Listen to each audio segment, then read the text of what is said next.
ನಮಸ್ಕಾರ, ನೀವು ನೋಡ್ತಿದ್ದೀರಾ ಸ್ಪೀಡ್ ನ್ಯೂಸ್ ಕನ್ನಡ. ನಾನು ಪ್ರಿಯಾ ಸೋಮೇಶ್. ಯಾವುದಾದ್ರೂ ಒಂದು ದೇವಸ್ಥಾನಕ್ಕೆ ಹೋಗ್ಬೇಕಂತಂದ್ರೆ ಮೊದಲು ತಲೆ ಹೊಳೆಯುವಂಥದ್ದು, ಅಯ್ಯೋ ಅಷ್ಟೆಲ್ಲ ಕ್ಯೂ ಅಲ್ಲಿ ನಿಂತ್ಕೊಂಡು ಯಾರು ಹೋಗ್ತಾರೆ, VIP ಎಂಟ್ರಿ ಇದ್ರೆ 1000ನೋ 2000ನೋ ಕೊಟ್ಟು ಹೋಗ್ಬಿಡೋಣ ಅಂತ ಅನ್ನೋರೆ ಹೆಚ್ಚಾಗಿದ್ದಾರೆ ಬಿಡಿ. ಬಟ್ ದೇವಸ್ಥಾನಕ್ಕೆ ಹೋಗುವಾಗ ಕಾಯುವಂತಹ ತಾಳ್ಮೆ ಇಲ್ಲ ಅಂತಂದ್ರೆ ದೇವಸ್ಥಾನಕ್ಕೆ ಅದ್ಯಾಕೆ ಹೋಗ್ತಾರೋ ಏನೋ. ನೋಡಿ, ಕಾಶಿ ವಿಶ್ವನಾಥನ ದೇವಾಲಯಕ್ಕೆ ಸಾವಿರಾರು ಲಕ್ಷಾಂತರ ಜನ ಭೇಟಿಯನ್ನು ಕೊಡ್ತಾರೆ. ಎಲ್ಲೆಲ್ಲಿಂದನೋ ಒಂದು ಸತಿನಾದ್ರೂ ಕಾಶಿ ವಿಶ್ವನಾಥನನ್ನ ನೋಡಬೇಕು ಅಂತ ಅದೆಲ್ಲೆಲ್ಲಿಂದನೋ ಬರುವಂಥವ್ರನ್ನ ತಾವು ನೋಡಿರ್ತೀರಾ. ಎಷ್ಟೋ ವ್ಲಾಗ್ಸ್ಗಳನ್ನ ನೋಡಿರ್ತೀವಿ, ಅಲ್ಲಿ ಎಷ್ಟು ಜನರು ಬಂದಿರ್ತಾರೆ, ಜನರ ದಂಡೇ ಇರುತ್ತೆ. ಈ ಕಾಶಿ ವಿಶ್ವನಾಥಕ್ಕೆ ಒಂದು ಸತಿನಾದ್ರೂ ಆ ದೇವಾಲಯಕ್ಕೆ ಭೇಟಿಯನ್ನ ಕೊಡಬೇಕು ಅಂತ ಬಹಳಷ್ಟು ಮಂದಿಯ ಆಸೆ.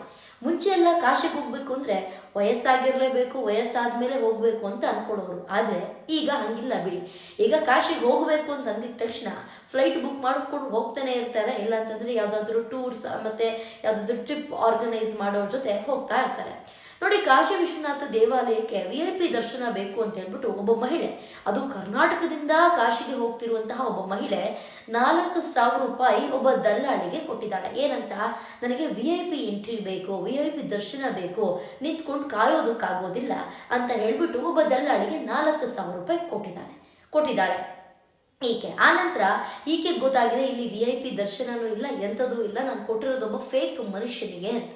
ಆನಂತರ ಆಕೆ ಸುಮ್ಮನಾಗ್ದೇ ಯಾವುದೋ ಒಂದು ಪೊಲೀಸ್ ಸ್ಟೇಷನ್ಗೆ ಹೋಗ್ಬಿಟ್ಟು ಅಲ್ಲಿರುವಂತಹ ನಿಯರ್ ಬೈ ಪೊಲೀಸ್ ಸ್ಟೇಷನ್ಗೆ ಹೋಗಿ ಅಲ್ಲಿರುವಂತಹ ಪೊಲೀಸ್ನರಿಗೆ ಇನ್ಫಾರ್ಮ್ ಮಾಡಿದಾಳೆ. ಆಕೆ ಹಿಂಗೆ ನನ್ನ ಹತ್ರ 4000 ರೂಪಾಯಿ ದುಡ್ಡನ್ನ ಇಸ್ಕೊಂಡು ಕಾಶಿ ವಿಶ್ವನಾಥನ ದೇವಾಲಯದಲ್ಲಿ VIP ದರ್ಶನ ಮಾಡಿಸ್ತೀನಿ ಅಂತ ಹೇಳ್ಬಿಟ್ಟು ಬರೋಬ್ಬರಿ 4000 ರೂಪಾಯಿ ನನ್ನೊಬ್ಳಿಗೆ ಇಸ್ಕೊಂಡಿದ್ದಾರೆ ಅಂತ ಕಂಪ್ಲೇಂಟನ್ನು ಮಾಡಿದ್ದಾರೆ.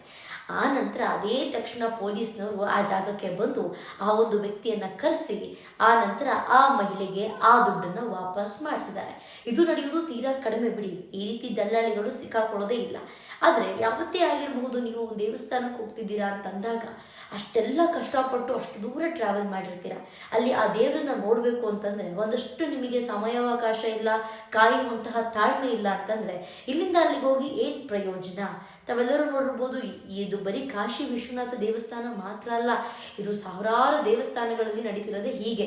VIP ಎಂಟ್ರಿ ಕೊಟ್ಬಿಡೋದು, ದುಡ್ಡು ಕೊಟ್ಟೋರಿಗೆ ಒಂದು ಎಂಟ್ರಿ, ದುಡ್ಡು ಇಲ್ದಿರೋರಿಗೆ ಒಂದು ಎಂಟ್ರಿ, ಆಮೇಲೆ ಸ್ವಲ್ಪ ಪೊಸಿಷನ್ ಇದ್ದವ್ರಿಗೆ ಒಂದು ಎಂಟ್ರಿ. ಒಟ್ಟು ದೇವಸ್ಥಾನದೊಳಗಡೆ ಹೋಗಿದ ತಕ್ಷಣನೇ ಹೋಗ್ತಿದ್ದೀವಿ ಅಂತಂದ್ರೆ ದುಡ್ಡಿದ್ರೆ ಮಾತ್ರ ದೇವಸ್ಥಾನ.